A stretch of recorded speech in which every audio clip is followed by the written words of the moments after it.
Monochromatic cards contain only one color family, but they can be absolutely beautiful when combined with the right design elements. Today, we're going to create a set of modern monochromatic cards. It's Colleen, and welcome to my YouTube channel. Hit the subscribe button so you never miss another one of my videos.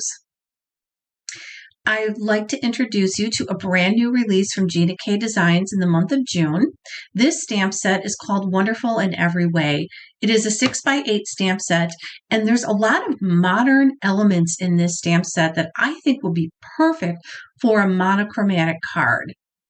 And it comes with a set of dies too. And what I like about this is that there is a die for each layer of the flower. So you can stamp both of the layers and die cut them, or you can just stamp one layer and die cut them. And I think that's really clever that they did that. And I like the other two elements on the stamp as well that would make a beautiful backdrop. You can see that I used that stamp behind the flower for this card, and it's just a really subtle backdrop for that beautiful flower. And then I stamped those sentiment that came with it right through the middle of it, which makes the sentiment really pop. Now here's another version of the card where the flowers are going more on an angle and the sentiment goes right through the middle. And I only use the second layer in this card. So today we're going to get ready to make another card. We're going to be using the color family that is like a corally pink. It's a new color family from Gina Designs. And the first color we're using is called Light Carnation. What I'm doing is I'm stamping this abstract item that reminds me of the tic-tac-toe game. I'm not sure why, but I'm going to stamp that going all the way down the long way of a 5.5 by 4.25 card panel. And that is going to be my background, and I'm going to be putting my flowers and my sentiment over the top of that backdrop. I think it's really clever how the designer included these elements so that you have a lot of ways to set up your flowers by creating these backdrops. And you can create an entire background with these backdrops as well, as you see me doing right here. So this is ready, and now I'm going to be ready to stamp my flowers. Isn't that pretty? So I'm stamping the large flower and the small flower, and I'm starting with medium carnation. Now, the larger flower, I had stamped behind the scenes the first layer with light carnation.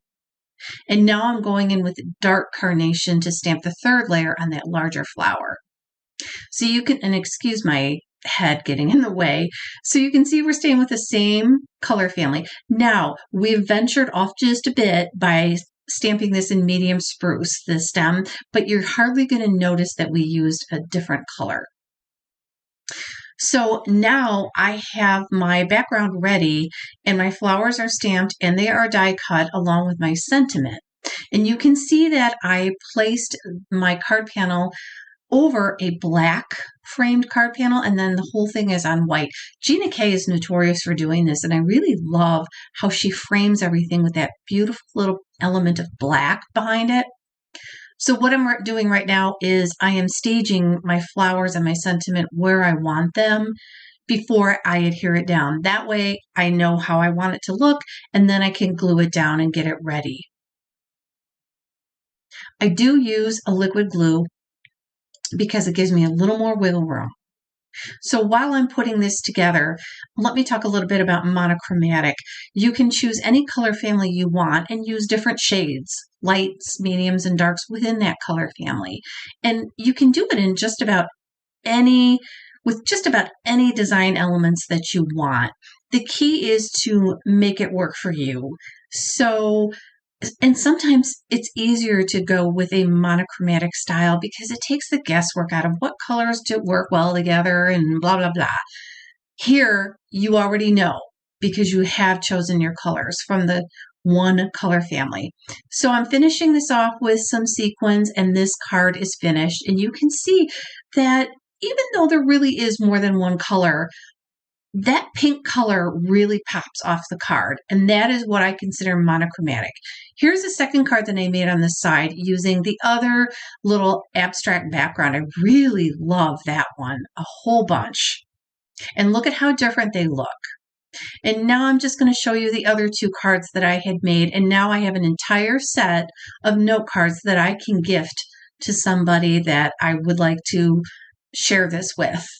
I'm really glad that you came by today and you joined me. This is a very simple technique that you can use. Just grab your design elements, choose your color palette, and get started. Everything that I've used here today is in the description box. Gina K Designs June release is now live, so be on the lookout for her items.